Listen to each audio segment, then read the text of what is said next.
Hi everybody, I'm John Collins. As part of my conversation series with current and former forensic science executives, I had the opportunity last week to speak with Garth Glassburg, the former director of the Northern Illinois Regional Crime Laboratory in Vernon Hills, Illinois. If you don't know anything about the Northern Illinois Regional Crime Laboratory, you probably should, because it has one of the most interesting and unique business models in the entire forensic science community of the United States, which Garth will talk about in my interview with him. Garth began his career as a drug chemist for the Illinois State Police in 1987, and in 2000 he was hired to take over the reins as the director of the Northern Illinois Regional Crime Laboratory. He retired his career in 2017 and is retired now in Las Vegas, where he continues to stay active and interested in forensic science issues. And one of the things that I have always found interesting about Garth, and probably why we've been friends for so long, is that we both have opinions about things that happen in forensic science, the things that we experience, the things that we observe. Garth is funny, he's optimistic, he's pessimistic, he's thoughtful, he's cynical. But one thing that you will enjoy about Garth is that he is very direct, very honest, and he calls it the way that he sees it. This is my interview with my good friend Garth Glassburg, retired director of the Northern Illinois Regional Crime Laboratory. Enjoy.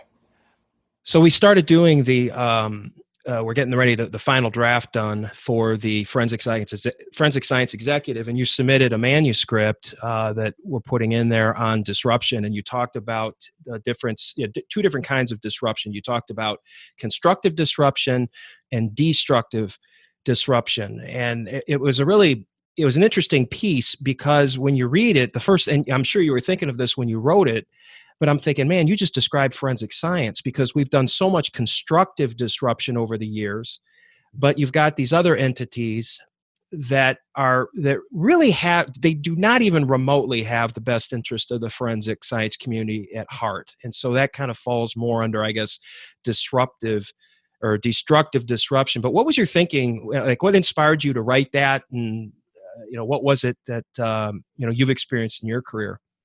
Well, when it started to think of it this way, it was just the advent of businesses such as Amazon, Netflix, and how disruptive they've been to some models of retail. And I was thinking about that in forensics. And back in the day, I remember there was a lot of meetings we had at ASLAD, and they would talk about change and how difficult change was. And I started thinking about those meetings, but I try to put together they're really talking about disruption, where you're making a change.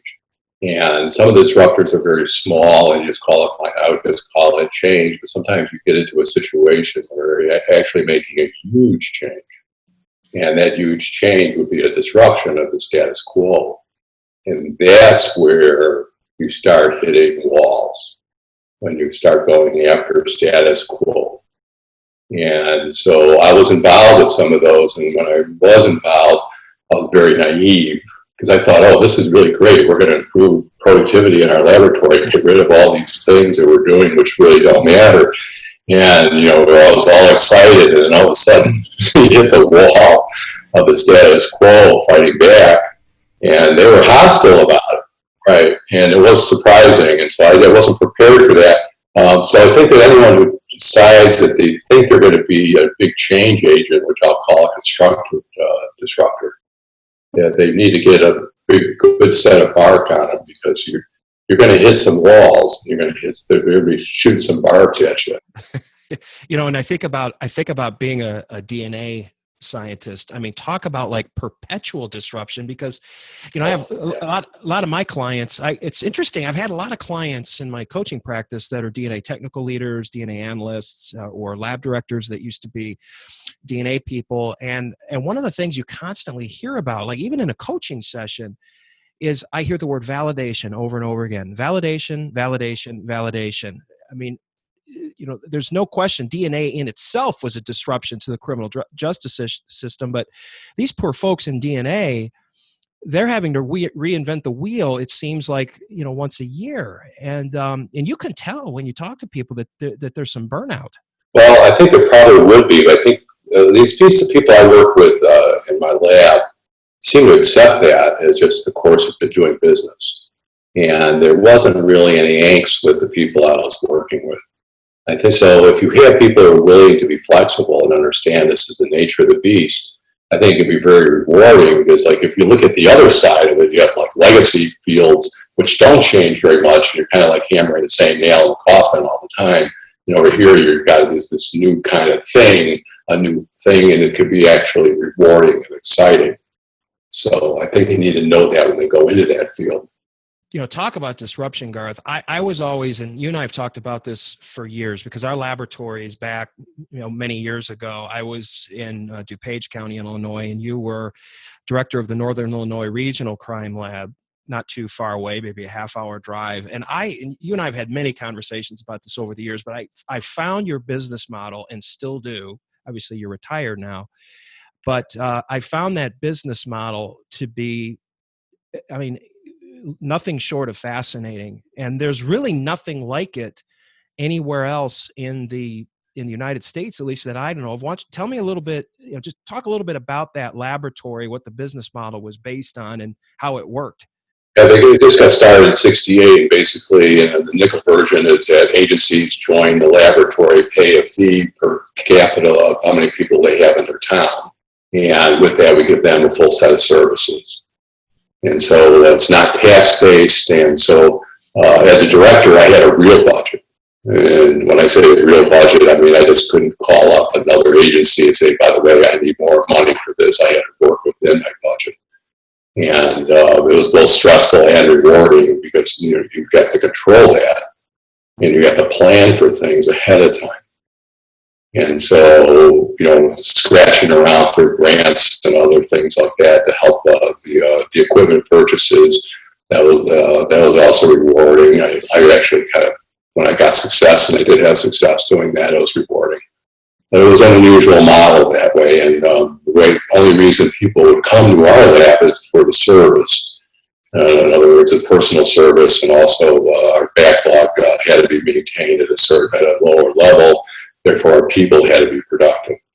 So as the director of the Northern Illinois Regional Crime Lab, you reported to a board, correct? And that board was made up of police chiefs primarily, sheriffs. What was the board made up of? It would be the police chiefs that were members of the laboratory. So we had about 45 to 50 members when I left, back over 50 when I left. We would have 4 people on the board. And so they were very supportive. And before I got involved, I didn't realize how much work police chiefs do. They are really integral to a community, even though they don't get a lot of attention from the community. But they have a lot of skills and a lot of knowledge, and I learned a lot from them. I mean, the idea of budgets and the importance of budgets, and they talk about healthcare and pensions and where the problems were in budgets and personnel issues. I mean, they dealt with a range of real administrative tasks that people in most crime labs don't know even exists. Yeah, and I've experienced the same thing over the years. These police chiefs, they really are quite talented. But you can't really blame them because of the diversity of issues that they have to deal with. And then you throw forensic science into the mix, and they kind of scratch their heads sometimes and think, that the forensic science professionals, look like aliens compared to what they're used to. Well, yeah, you would think so, but actually, as administrators, they catch on very quickly. I mean, especially the better ones are very, very quick at absorbing the problems. They didn't get into the technical things; that they didn't want to deal with that. But as a director, there's a lot of administrative things that you can learn a lot from the police chiefs, and so I listened a lot to what they had to say, and I ended up having a lot of respect for them very early on in my career.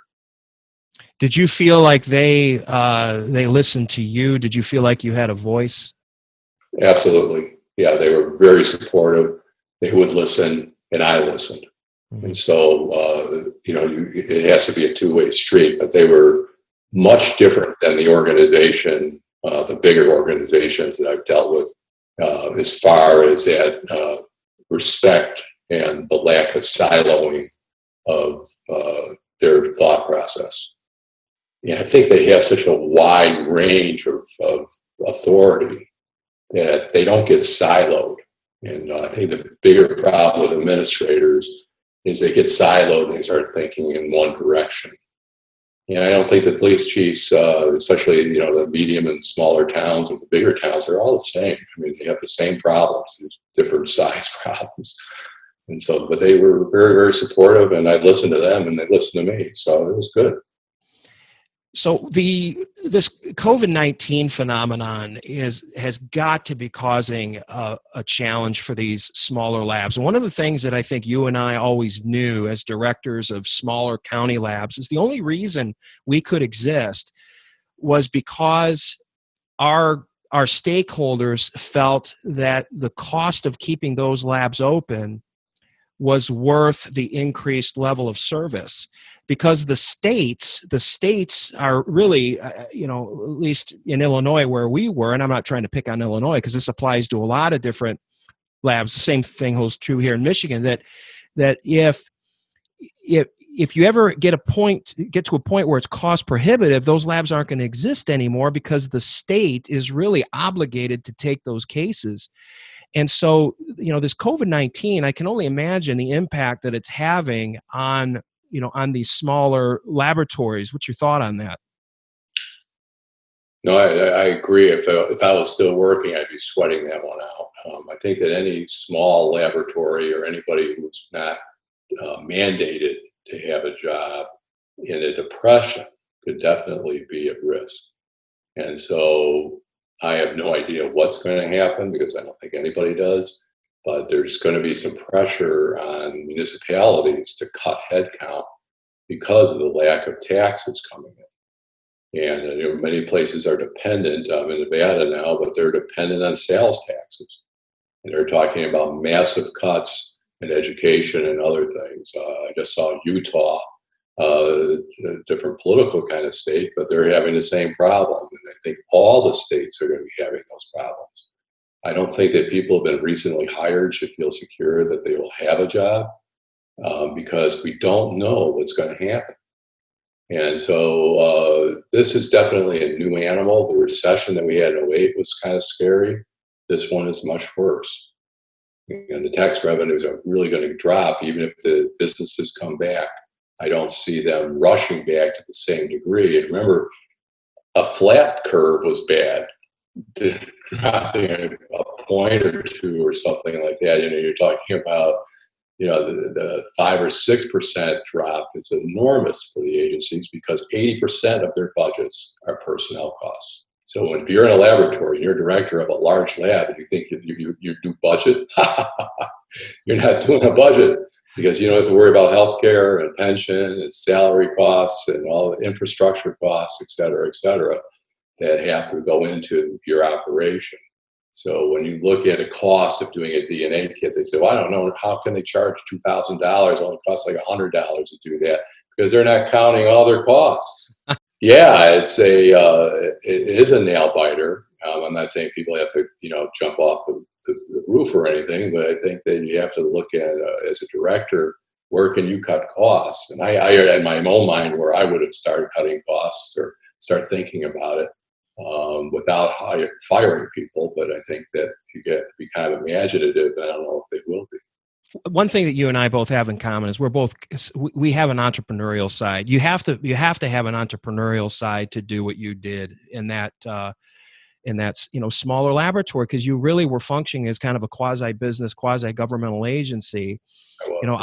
I ended my career, started my own business 6-7 years ago or whatever it was, and I've always felt that forensic science as a profession has to be entrepreneurial by nature. I get frustrated when I see or hear forensic science professionals kind of sounding like the quintessential government employee, as opposed to being a more forward thinker, aggressive, embracing the challenges. I remember after 9/11, Garth, remember the anthrax threats when we were like our laboratory, we were getting calls. This was 2001 after the terrorist attacks, and we're getting calls from police agencies and any agency you can think of that if they get an envelope with a white powder in it, can they send it to our labs? And I know you had to deal with that as well, but that's a perfect example where, to be successful, you've got to be willing to kind of lean in and engage and not, not back off and say, oh, it's not my job. Yeah, no, I went to a meeting with all these people from different heads, from everything from the railroads to the FBI to anything that moved, trucks, stores, etc. And what I found just disappointing was that each person thought that they were the most important in society and there's no real reason. It was just because. Right. And I remember I whispered to the FBI guy, "Is any of this stuff real?" He goes, "No." So everyone was in there trying to count people's concerns, but and Chicago had the worst record in the country about panic about anthrax, and we got calls literally from someone found some powder on donuts in a garbage can behind a grocery store, and they needed to have that tested. Yeah, as powdered donuts. What? There's one example like that after another, and it was the police chiefs really had a problem. I mean, trying to hold people's hands that were in absolute panic that they were a target for anthrax. Yeah, that was a scary time, and it was. I mean, it really kind of challenged our mettle, I think, in a lot of ways. But looking back on your career, Garth, first of all, how long have you been retired now? It hasn't been that long, a couple of years? 2.5 years. 2.5 years. When you look back on your career, what do you think was the most significant crisis you ever had to plow through? By far, I think the one was the laboratories being sued by a 35-year-old case, and that they were after. There was definitely a destructive disruptor. They were trying to destroy police departments, laboratories, and anyone else they could get their hands on. It was an extremely emotional moment because no control over it.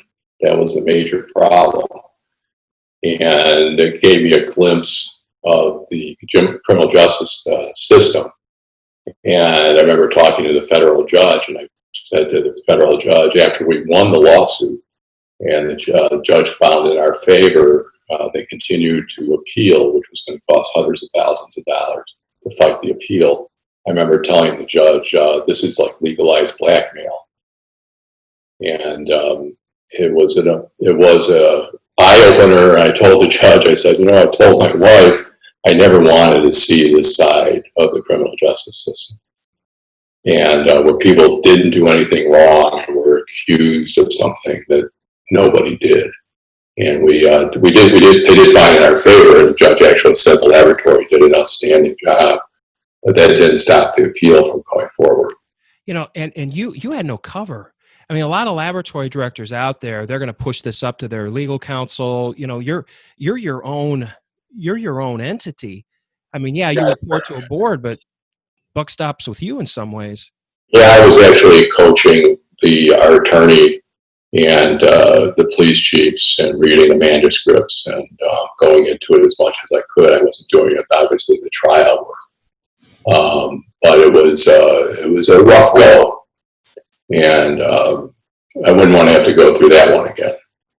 So let me ask you kind of the magic question that I ask everybody that I interview. I take, as you know, an interest in executive leadership, and I try to make the distinction between executive level leadership and other kinds of supervision or management. But in your view, Garth, how do you define executive to be an executive level leader in forensic science?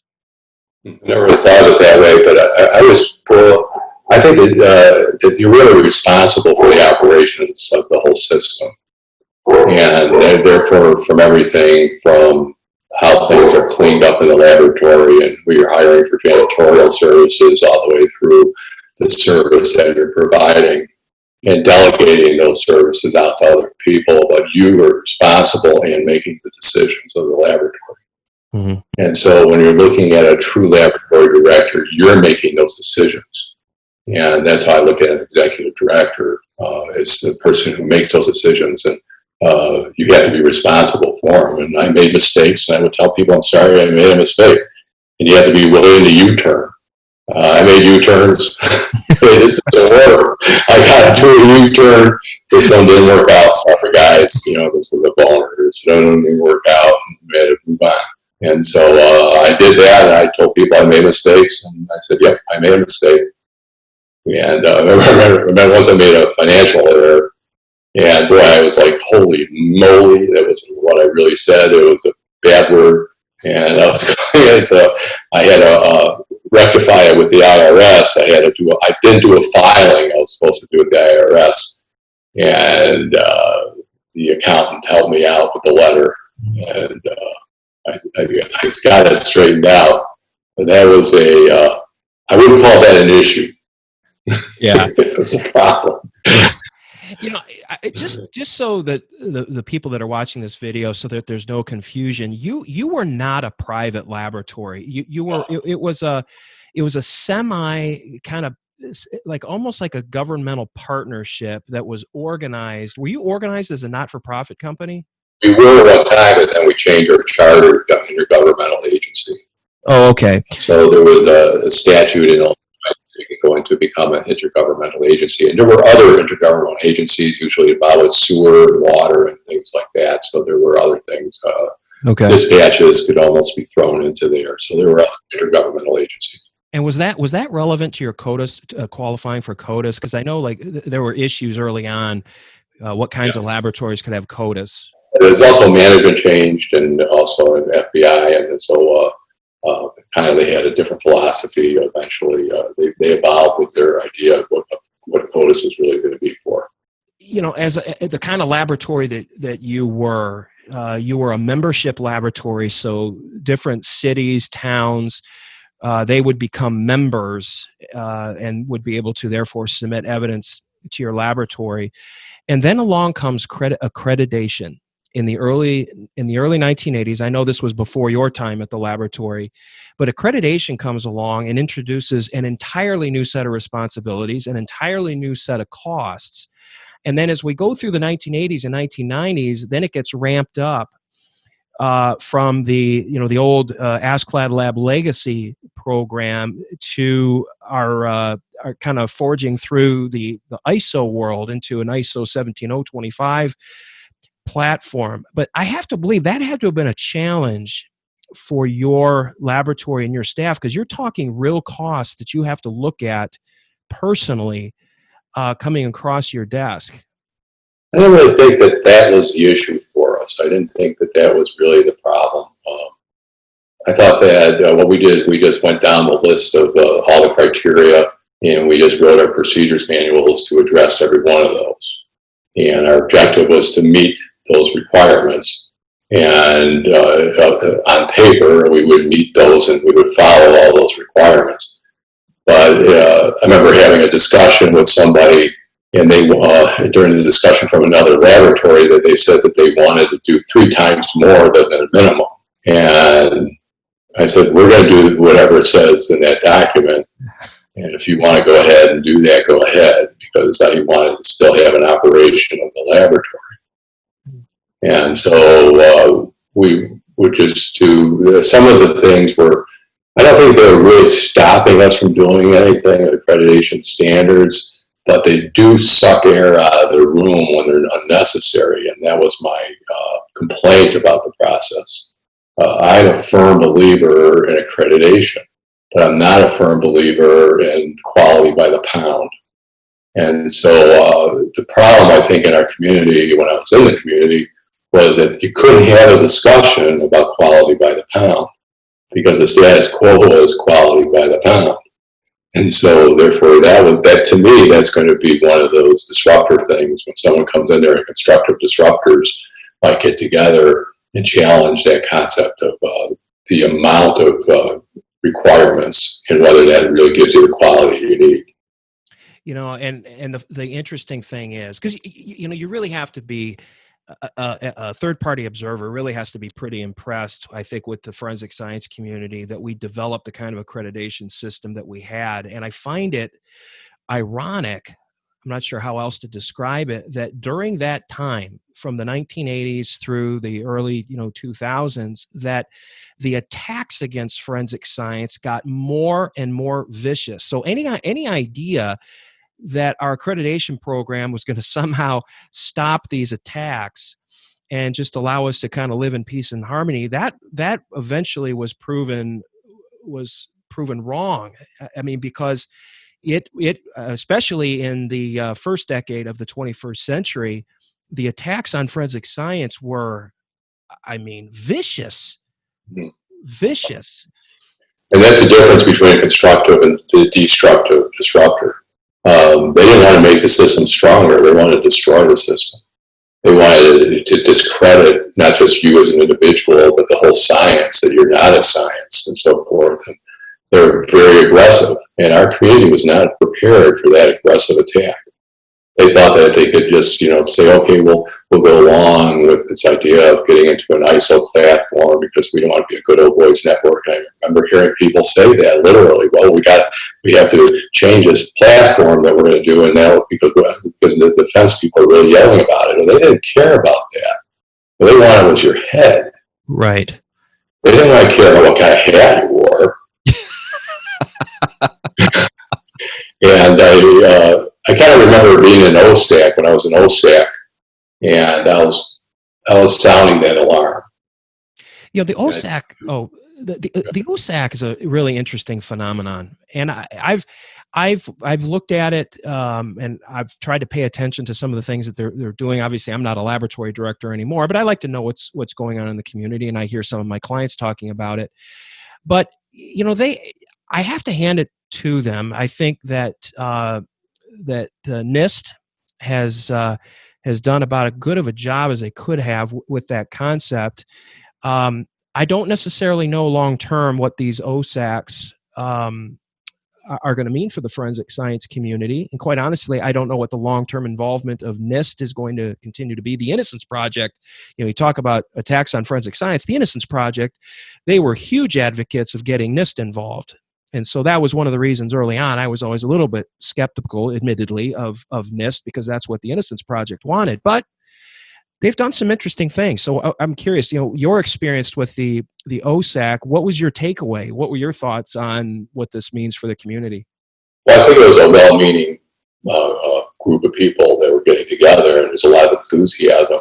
But like with any large organization, you have a huge bureaucracy that was embedded in the program. So I'm not sure what they're doing now, but I think they had to flatten some of that bureaucracy because it was heavily structured, and there was a lot of growing pains whenever you start from that.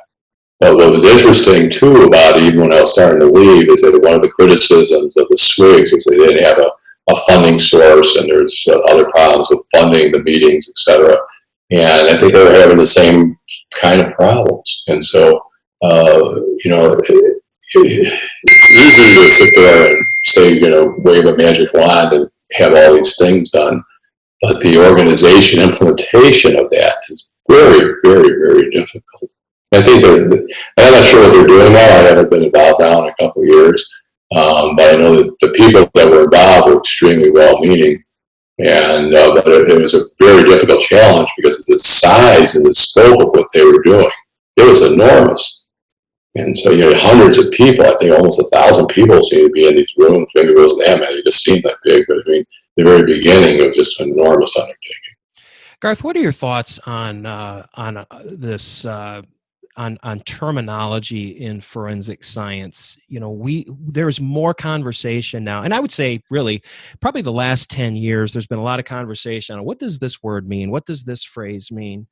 What's been your thought on the attempts to standardize terminology and the conversation that is out there with regards to terminology in forensic science? I think that our language is kind of sloppy. I mean, there's some things I have on a personal level. I can't stand the word. I'm comfortable with that. I just hate that word. I'm not comfortable with that. What the hell does that mean? I mean, you're supposed to be a scientist and you should be thinking about things when you're looking at the science problems. You'd be looking at, I don't have enough confidence in the method or the data that was used to be able to make a conclusion. I need more. but you're not comfortable with it. You're not confident. You start thinking about through those things. And also, I think that what I always enjoyed doing is when I was doing mock trials is just ask somebody, what's science? Oh, and yeah. watch them just fall apart. I mean, it's, and what's, and what's the difference between a hypothesis and theory? And what is this? You use a scientific method. What is a scientific method exactly? Just tell the jury. Yeah. What is a scientific method? What is that? And so there's a lot of things that we take for granted in our lexicon. Another word I hate is the word issue. Oh, we have some issues. We have to. It's like I don't want to deal with it. To me, I was thinking about this issue thing. I think there's issues, problems, and crises. And you have a direct report handle your issues, and then they report back to you. You want to make sure your problem becomes an issue and not becomes a crisis. Yeah. If you have a crisis, then you can have all hands on deck. And I think a crisis might not be a crisis for an organization, but it could be a crisis for an individual. And so you have to appreciate that. For example, let's say someone made a mistake on a casework that came through and you needed an amended report.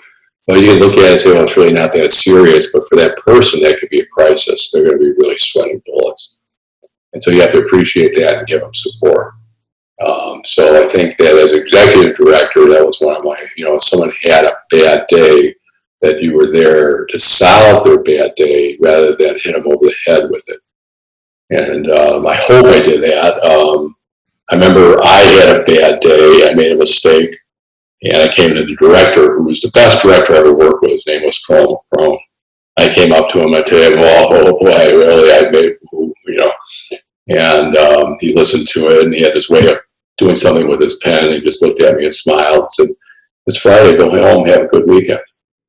And I said, but they're going to be really angry.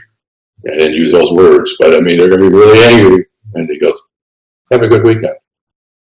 Yeah. I learned a lot in that minute. One of the, going back to what you were talking about, some phrases that you don't like, I'm comfortable or uncomfortable with this and so forth.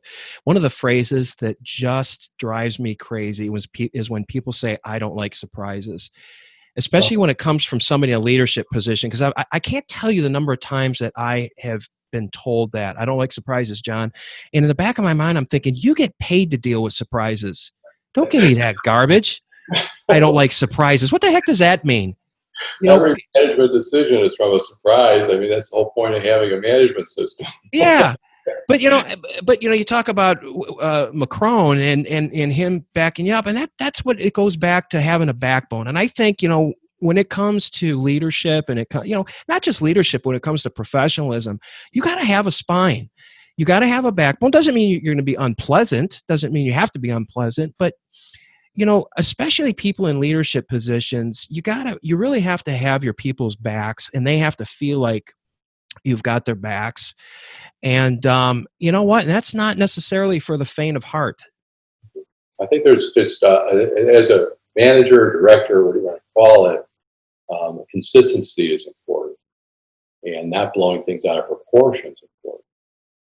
And I was on the both ends of that stick where, people were blowing something up. It was like basically an issue becoming a crisis. Yeah. It's like I think after a while, organizations get crisis fatigue, and everything has to have a policy. Oh, this happened. How can this unexpected thing happen? Well, it's an outlier. Things happen, and you have to move on. But instead, they had to have a policy or a memo, and you have to explain everything. And there's sometimes where you just say, well, that was an issue that really wasn't that important. You just move on.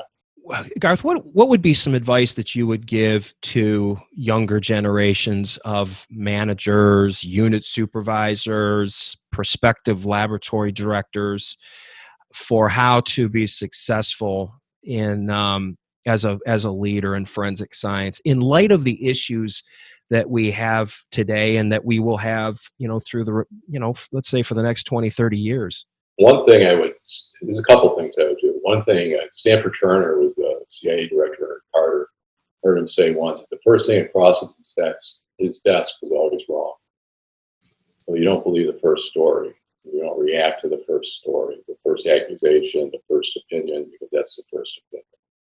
And if they see that over and over again in the real world of politics and the newscasts, everyone jumps all over everything. So but as a manager, you sit back and you listen a lot, and then you digest the information. And if you are going to make a decision, examine the unintended consequences, because everything that we do will have unintended consequences.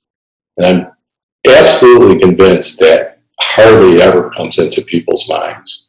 They think they're going to solve a problem or a crisis, but is a solution causing another ramification that might be worse than the first one? And so you have to look at what that crisis is going to be, how you're going to solve it, but look at the blowback. And I think most managers, it's for personnel. So if you sit there and say, oh, I'm going to write this person up for this, well, is that a constructive thing to do? In other words, that's really what you need to do, is to write this up. Or you make a decision not to write it up and it happens again, and then the first one didn't happen. So, so you have to balance these things out about what is really important and what isn't. In other words, someone comes in 5 minutes late all the time. Is that really a problem? Is it a crisis that you're going to sit there and come out there and say, you've been coming in late 5 minutes every single day? So, is that really the thing that you want to worry about? And so I would say no. And so what I try to do, like with time card stuff, is like just make it up at the end of the day. And if people came in within a half an hour or something, I mean, if you look at worldwide, one thing we have not discussed is the mores of our society changing so much. Like when I started working, for example, you had to work like, I think it was 9 to 5 or 8 to 4, or 8 to 5, whatever it was. You had to have an hour lunch, et cetera, et cetera. And now it's very flexible. I think that's really going to change even more. But I think this idea of these fixed timelines, and you got to be here at 9 o'clock. If you say you're going to be here at 9, well, people have traffic, they have kid problems, there's family problems. Not everyone's just going to be there right at 9 o'clock. Doesn't really matter. And so I think you just have to say what is important and what isn't that important, and don't sweat the small stuff. That's a cliche, but it's one big, It's true. It's a cliche not to sweat the small stuff. We're almost a quarter way into the 21st century. And so what do you think the future of forensic science is going to look like? Well, I think one way to look at the future is look at the past. And then when I started my career, they didn't have fax machines. They didn't have anything. Computers and cell phones weren't even invented yet. And so automation wasn't there. And so I think that the future will definitely be highly automated. And if I look at the impression fields, I wouldn't be surprised one day if people really just come verify what the computer says that fingerprint is. That there's going to be much better cameras and search algorithms. And all of a sudden, the idea that the guy is sitting there looking at it and Jane is the one making the call is going to be, she's going to verify that machine's call. And you talked a little bit about DNA earlier, and that's just going to be changing totally to a point where all these extractions and amplifications and so forth probably will be done automatically in a very quick way. So again, if you look at the talk about disruption, the idea of people who take a great deal of pride in being able to do these identifications and all these techniques, and all of a sudden the machine is going to take over that's going to be a disruptor. And we're going to call it constructive or destructive. For the people, it'll be destructive, but maybe for the process, it'll be a constructive disruptor. And the mores of our society are going to be changing a lot. I think even from this virus, I think a lot more things are going to be done at home.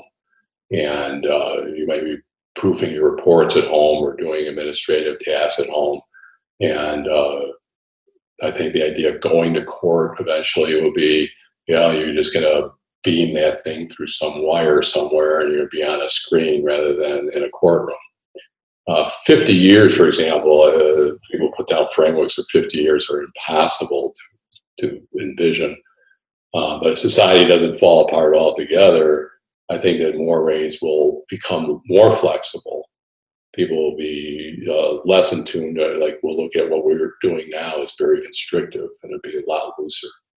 So Garth, how is retirement treating you? Is it everything that you dreamed of? I know you well enough to know that you like to stay intellectually stimulated, so I know you've got stuff that you do, but Yes, I do enjoy retirement, and I wanted to always retire at 62, and that's what I did. And I kind of had a plan. Um, I think that I know I made the right decision for myself. I would advise people, like especially when this coronavirus hit and people are stuck at home or they're at home and they're all complaining and everything like that. It's really not that bad. I mean, people are worried about that. I always say they should read the diary of Anne Frank, or they should look at John McCain hanging up at the Hanoi Hilton for 5 years, or people who've been in prison for something they didn't do for 30 years and worrying about, well, gee, I have to watch the same Netflix show. I mean, so I think that I do think that people should, it's up to them in their personal lives, but they should have a plan somewhere, have a hobby or an interest besides work. And I think that also gives you a break from work. I don't think that, people who live their job are going to enjoy their job. They become, I've seen people who really are involved with that in that way become kind of entrenched in positions in life, and they can't see the small stuff. And I think you need to smell the flowers once in a while. But I enjoy being retired. I'm not going to kid you. I mean, I did my share of problems and crises, and I did the best job I could. But I do not mind not having to do those anymore.